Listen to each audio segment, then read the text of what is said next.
오늘 이렇게 귀한 수요 기도 예배에 참석하신 우리 모든 사랑하는 성도님들, 여러분 위에 하나님의 은총과 평강이 있기를 주님의 이름으로 축복합니다.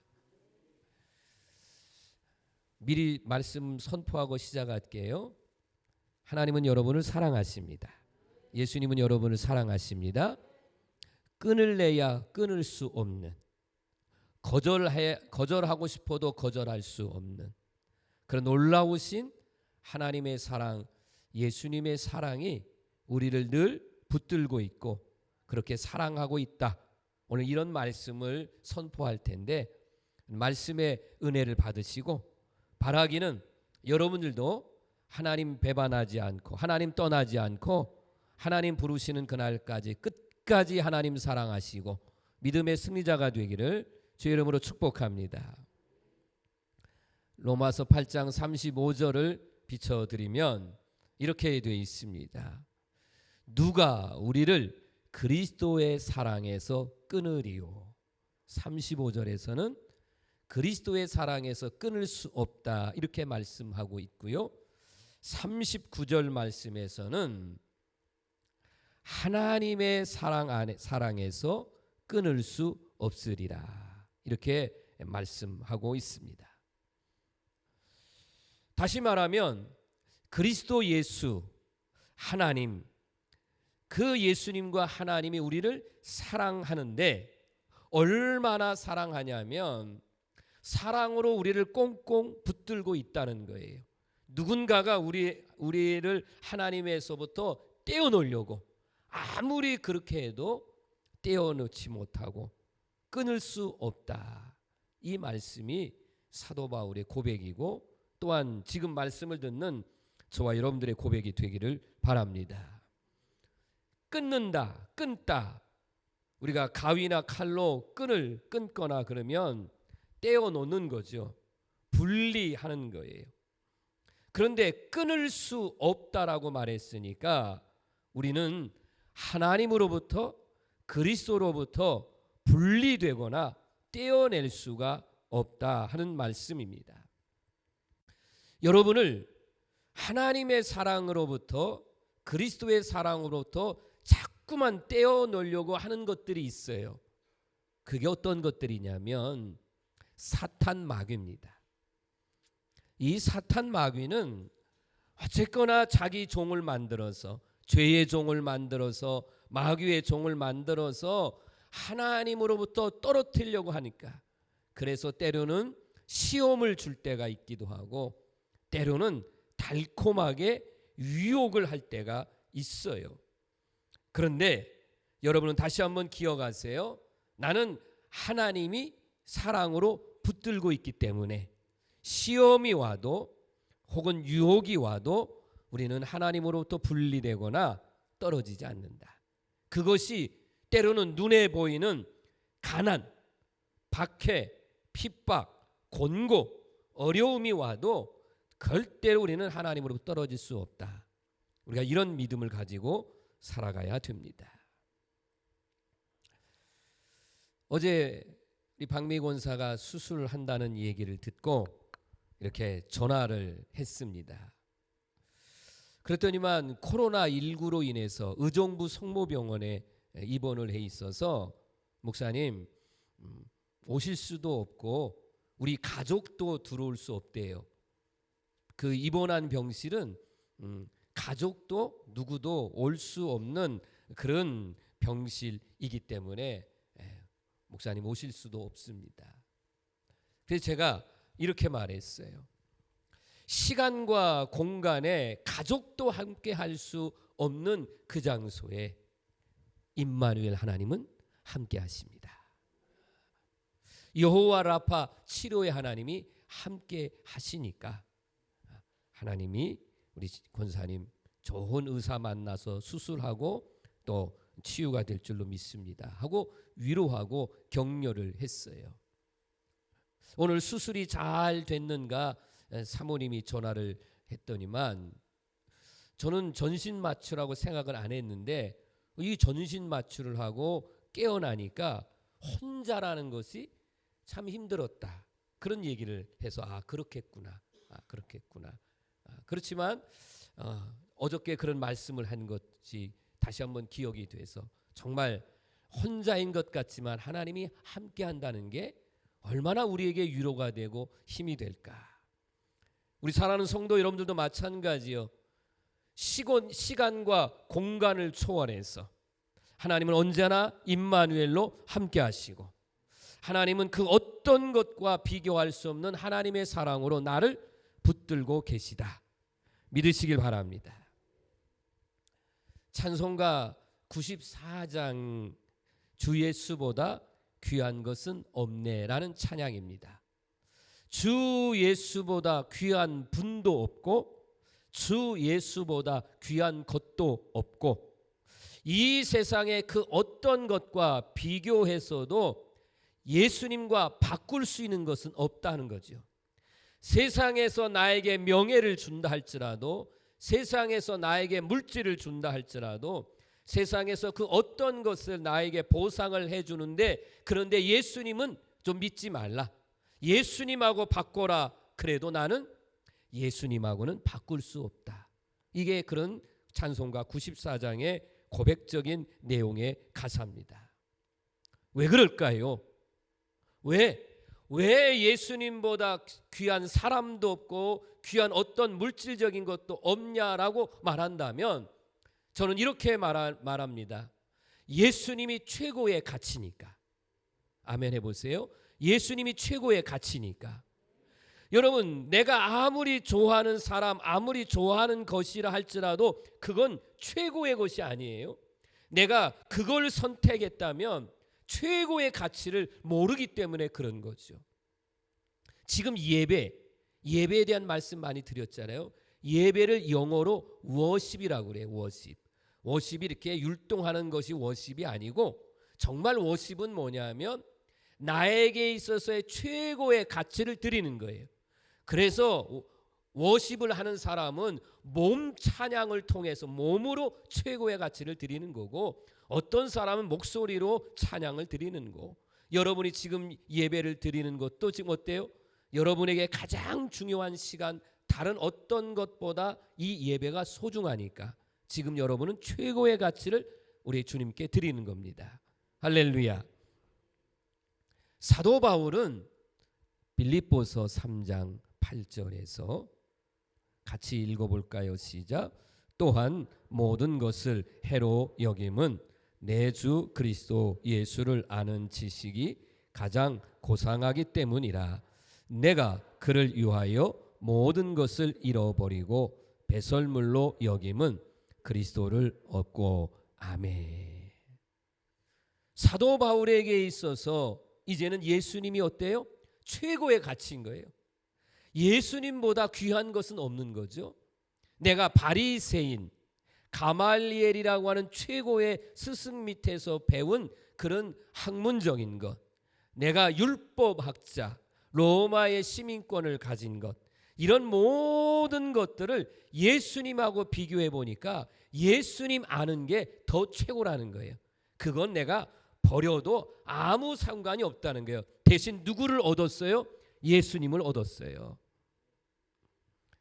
그러니까 예수님을 최고의 가치로 알고 얻었고 이 믿음이 있으니까 이 세상의 그 어떤 것보다 나는 예수님을 위해서 살겠다. 이게 말로만이 아니라 내 삶으로 증명해 보인 겁니다.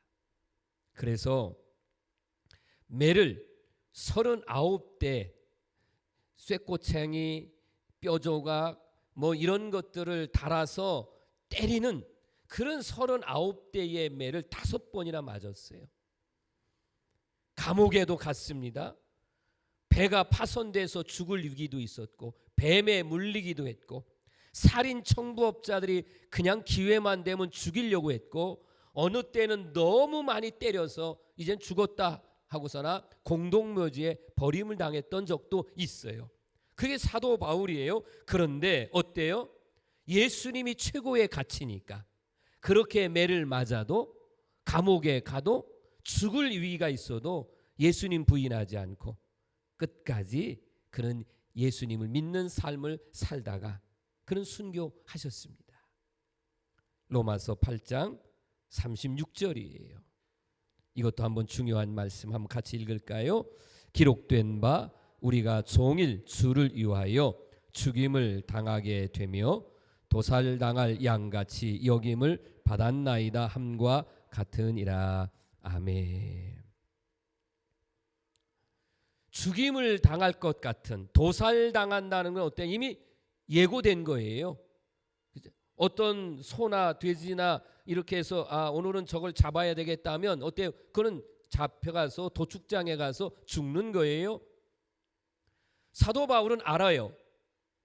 그런데 제일 중요한 말씀이 뭐냐면 주를 위하여입니다. 내가 도살당할 양과 같이 죽을 위기가 분명히 오는데 나는 누구를 위해서? 주님을 위해서, 예수님을 위하여. 예수님을 위하지 않으면 죽을 필요 없어요. 이런 죽임을 당할 필요가 없습니다. 도살당할 양과 같은 일을 선택할 필요가 없어요. 여러분에게도 한번 여러분이 예수님을 위하는 것과 예수님을 위하지 않으면 얻게 되는 어떤 육신적인 이익, 어떤 유흥, 즐거움, 이런 것들을 선택할 때가 있을 수도 있어요. 여러분이 정말 주님을 위하는 것과 오늘 내가 주님을 위하는 것을 잠깐 포기하고 세상적인 것을 하게 되면 얻게 되는 것들이 있을 수 있다는 거예요. 이런 선택이 있을 때에 사도 바울은 뭘 선택했느냐? 나는 최고의 가치인 예수님을 선택했다. 그리고 그것이 비록 내 목숨을 빼앗아가는 일이라 할지라도 나는 예수님을 선택했다. 이것이 사도 바울의 고백인 겁니다. 그래서 그런 신앙이 담겨져 있는 성경 말씀이 빌립보서 1장 20절입니다. 나의 간절한 기대, 시작. 나의 간절한 기대와 소망을 따라 아무 일에든지 부끄러워하지 아니하고 지금도 전과 같이 온전히 담대하여 살든지 죽든지 내 몸에서 그리스도가 존귀하게 되게 하려 하나니 이는 내게 사는, 시작. 이는 내게 사는 것이 그리스도니 죽는 것도 유익함이라. 아멘. 우리가 복음성가로 부르잖아요. 그러므로 사나 죽으나. 이 고백인 거예요. 그래서 사도 바울은 편하게 살 수 있죠. 바리새인으로 율법을 가르치면서 자기, 요즘 말로 말하면 자기 스펙을 자랑하면서, 가말리엘의 제자니까 사도 바울의 제자로서 수많은 사람들을 가르치고 더군다나 로마의 시민권을 가지고 있으니까 로마의 시민권을 가지고 있으면 종을 4명씩이나 그냥 줘요. 그 정도의 어떤 권세가 있는 거예요. 그러면 그는 얼마든지 그래도 사는 데에 좀 떵떵거리고 살 수 있을 텐데, 그런데 예수님이 최고의 가치니까 이 최고의 가치인 예수님을 더 많은 사람들에게 알리는 곳이 필요하다. 그러면 그곳이 어디냐?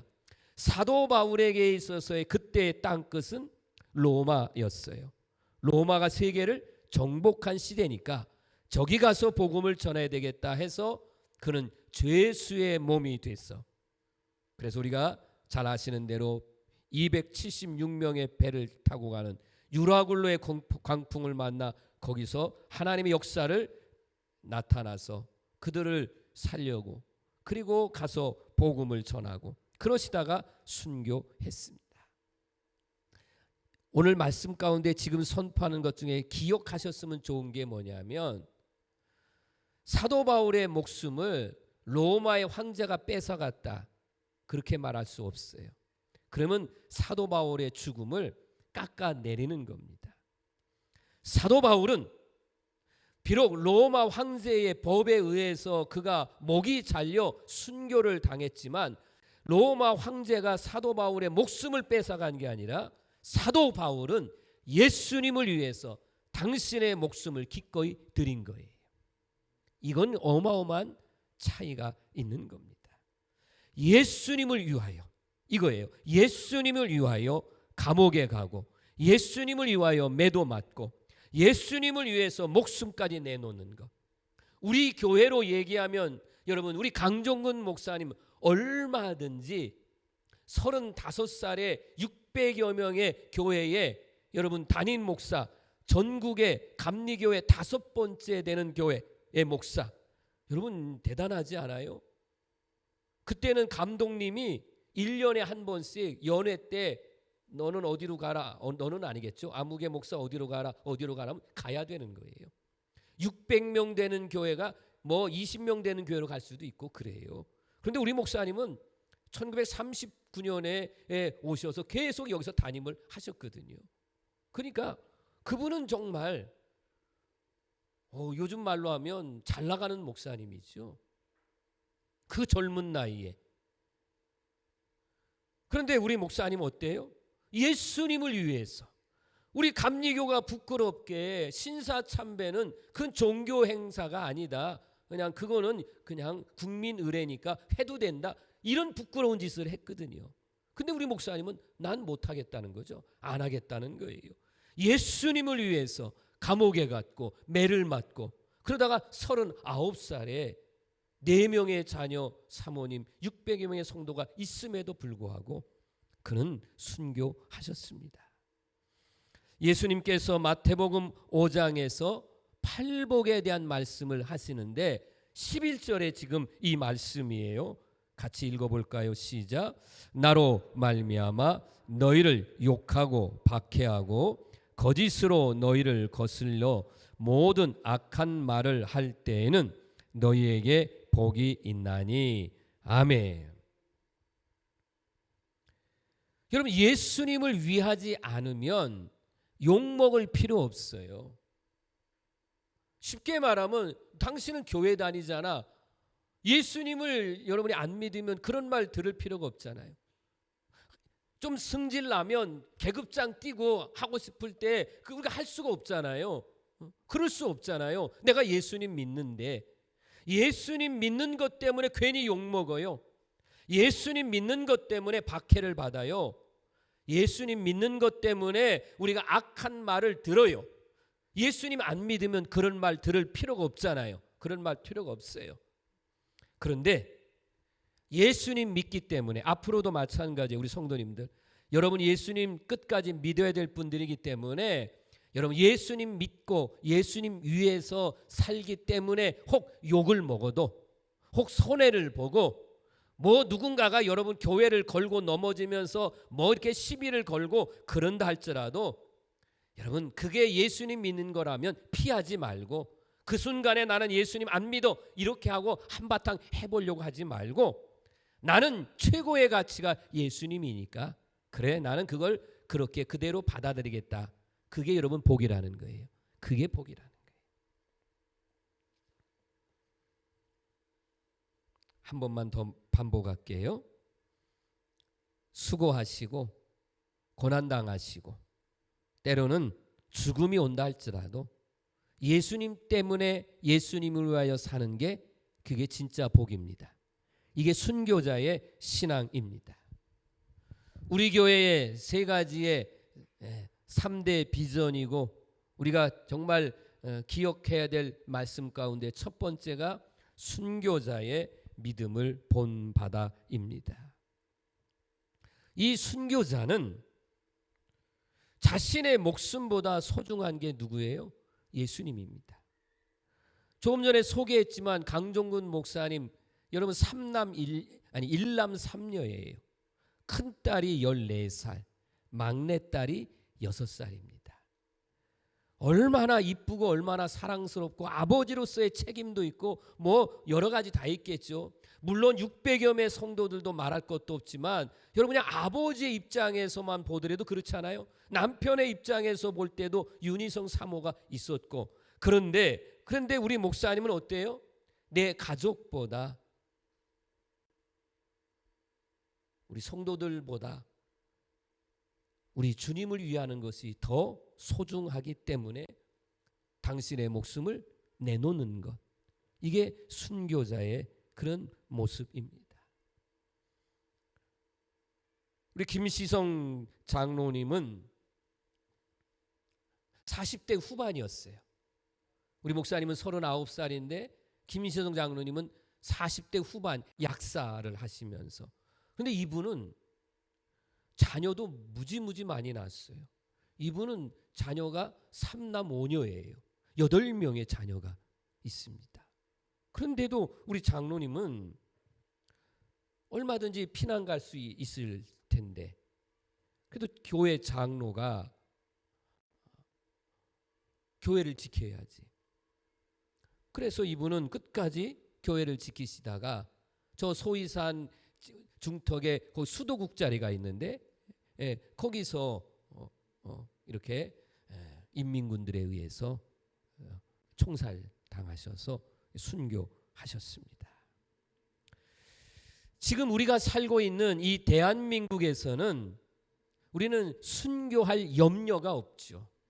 전쟁이 나지 않는 한은 우리는 대한민국에서 사는 동안에는 순교할 염려는 할 필요가 없죠.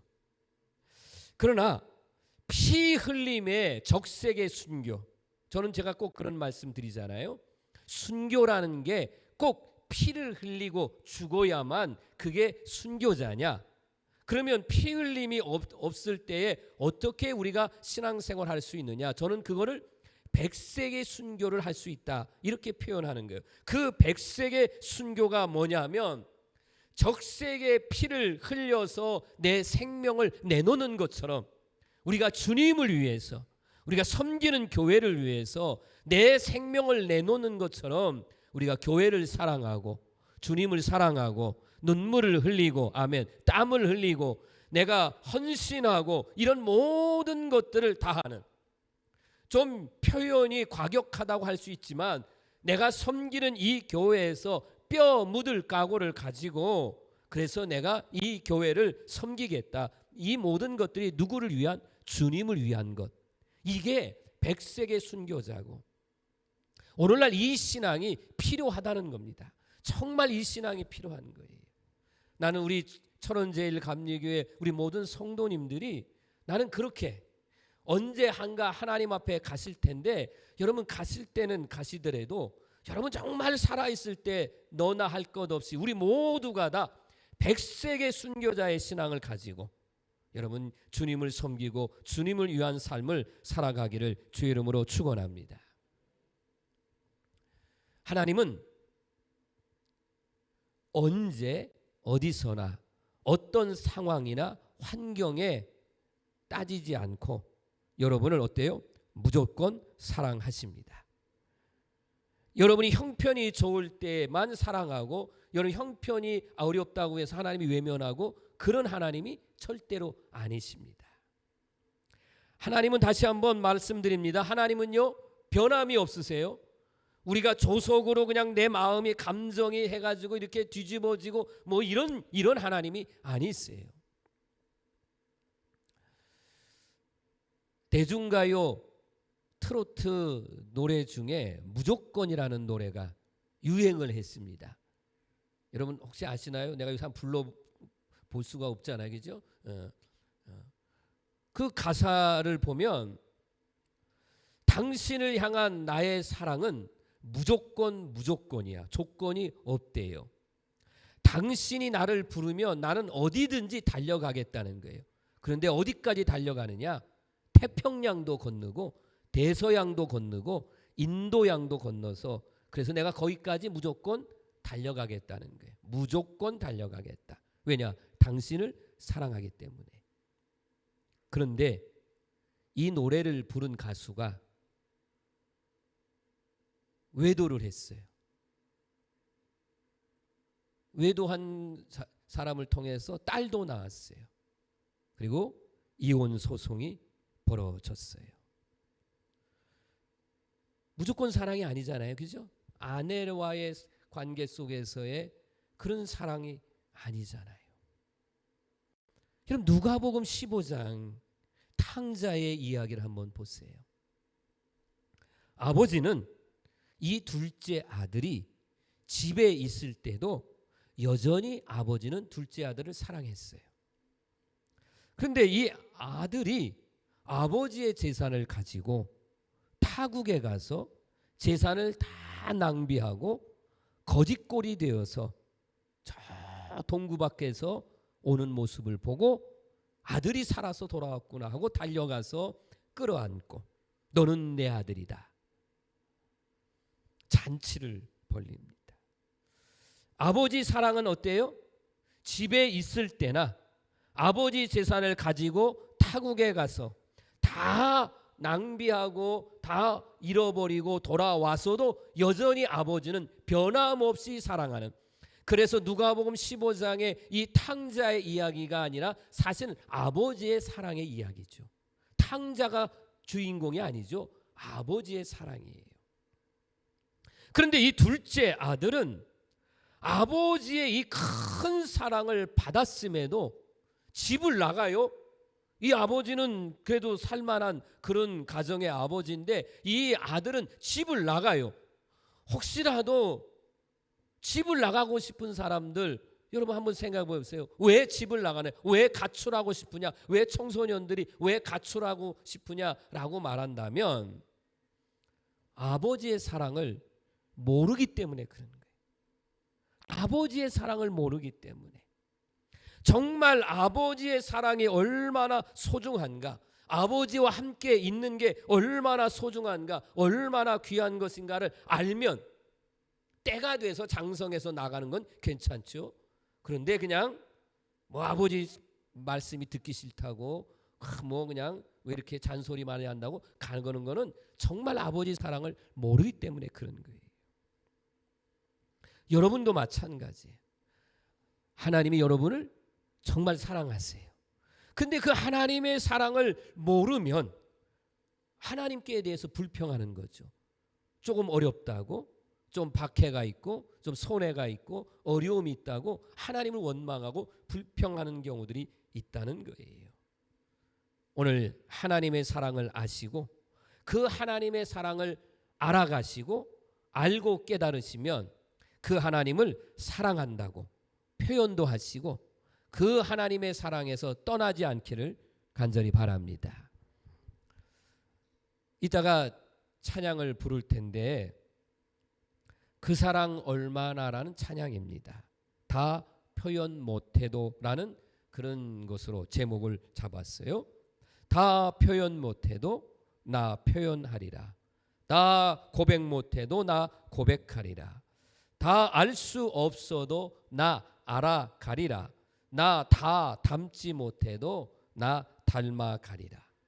그 사랑이 얼마나 아름답고 그 사랑이 얼마나 나를 부욕해 하는지, 그 사랑이 얼마나 놀라운지를 좀 알으라는 거예요. 그러면 그 사랑에 내가 어떻게 감격해서 산다는 거예요.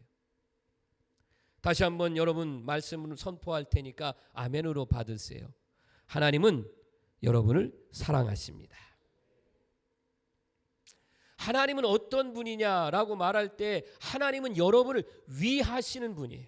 위하시는 분. 그렇기 때문에 여러분을 누군가가 대적하고 끌어내리려고 해도 여러분 절대로 겁낼 것 없다, 그런 말이에요. 하나님이 여러분을 얼마나 사랑하시는가를 로마서 8장 32절 말씀 한 절만 아셔도 이렇게 하나님이 나를 사랑한다고 알 수 있어요. 자기 아들을 시작. 자기 아들을 아끼지 아니하시고 우리 모든 사람을 위하여 내주신 이가 어찌 그 아들과 함께 모든 것을 우리에게 주시지 아니하겠느냐. 아멘. 내 아들을 아끼지 아니하고 내주신 하나님이 그냥 주신 것도 아니고요. 당신의 아들을 죽이면서까지 우리를 사랑하시는 거예요. 그 하나님의 사랑이 모든 것을 주셨어요. 모든 것을 주신 분이 뭐가 아까워서 안 주겠느냐. 여러분 이런 말씀을 여러분 기억하신다면 아하, 정말 하나님이 나를, 여러분 내 아들을 죽이면서까지 우리를 사랑하시는 분이 세상에 어디 있어요? 그런 분은 안 계시죠. 안 계세요. 있을 수가 없어요. 하나님 외에는 있을 수가 없어요. 예수님 당신이 십자가의 죽으심으로 우리를 구원해 주신 그 예수님의 그 사랑과 그 누구와 비교할 수 없습니다. 그렇기 때문에 여러분, 이제 설교의 마지막으로 가는데, 누군가가 여러분을 고발하고 정죄하고 그러면 겁낼 것 없어요. 왜 그러냐면 하나님이 여러분을 택하셨고 예수님이 여러분을 위해서 죽으셔서 여러분의 죄를 사해 주셨고 용서해 주셨고, 그래서 여러분은 절대로 누가 고발하고 누가 정죄를 하면 여러분에게는 이 세상에 어떤 변호사하고도 비교할 수 없는 최고의 변호사가 여러분을 변호해 주시는데, 하나님 보좌 우편에 앉아 계시는 예수님이 여러분의 변호사가 되셔서 여러분을 변호해 주는 거예요. 누군가가 여러분의 죄를 막 고소하고 막 하면 우리 주님이 딱 나셔서 변호해 주는 거예요. 내가 너의 모든 죄를 사했다, 용서했다, 내가 저를 택했다. 그러니까 여러분 절대로 하나만 조심하시면 돼요. 뭘 조심해야 되냐면 여러분 스스로가 여러분을 정죄하면 안 돼요. 그건 여러분이 조심해야 돼요. 그러니까 여러분이 죄를 저질렀으면 회개하면 되지, 여러분이 스스로 나는 정말 이런 인간이라고 정죄하고 그리고 들어가면 안 되는 거예요. 무슨 말씀인지 아시겠어요? 분명하게 얘기할게요. 여러분이 죄를 저질렀으면 여러분 하나님 앞에 회개하시면 돼요. 근데 여러분이 죄를 스스로 정죄하면 안 돼요. 여러분이 죄를 범한 것에 대해서 하나님이 정죄하는 것은 그건 징계예요. 징계를 받았으면 아이쿠, 내가 이 죄 때문에 징계를 받았구나 하고 내가 쓰러지려고 하면 하나님은 쓰러진 대로 내버려 두지 아니하시고 하나님은 여러분을 다시 세워주셔서 다시 살아갈 수 있는 용기도 주시고 은혜도 주셔요. 잠깐은 징계할 수는 있지만 우리의 하나님도 여러분을 정죄로 해서 끝내버리지 않습니다. 말씀을 이렇게 마무리하겠습니다. 저와 여러분에게 있어서의 최고의 가치, 가장 고상하신 분은 예수님이십니다. 비교할 수 없어요. 하나님이 여러분을 사랑하시면 여러분들도 하나님을 사랑하셔야 돼요. 일방적인 사랑으로 끝나서는 안 되죠. 하나님이 나를 사랑하면 우리가 해야 될 일은 그 하나님의 사랑을 붙드는 거예요. 그러면 넉넉히 이깁니다. 사랑하게 되면 우리가 이런 말 하죠. 가슴이 뜨겁다라는 말이에요. 남녀 간에도 사랑하면 어때요? 뜨거운 사랑함 때문에 가슴이 뜨겁다, 이런 표현을 해요. 여러분이 가장 소중하신 하나님 예수님을 사랑하면 여러분의 가슴이 뜨거운 가슴으로, 이것보다 좋은 건 없습니다. 이 하나님의 사랑 안에 머물고 이왕이면 사랑이 닳아서 없어지기보다는 하나님의 사랑을 충만히 받아서 하나님이 나를 사랑하듯이 저도 주님을 사랑합니다. 우리 주님의 사랑 붙잡고, 누가 이 그리스도의 사랑에서 하나님의 사랑에서 끊으리요? 끊을 수 없다 그랬으니 여러분도 끊을 수 없고 거절할 수 없는 하나님의 사랑 가운데 끝까지 믿음의 승리자로 살아가는 우리 모든 성도들이 되기를 주님의 이름으로 축원합니다.